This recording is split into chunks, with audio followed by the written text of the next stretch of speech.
You ask Tiger to solve. This deals with linear equations with one unknown. The final result is x equals 2. Let's solve it step by step. Simplify the expression. Find the greatest common factor of the numerator and denominator.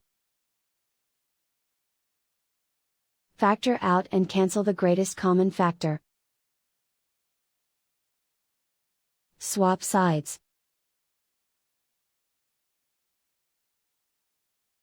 Isolate the x.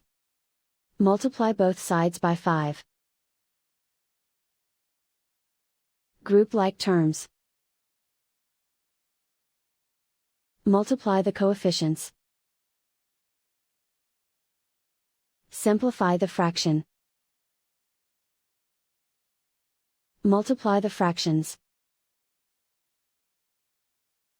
Simplify the arithmetic. And so the final result is x equals 2.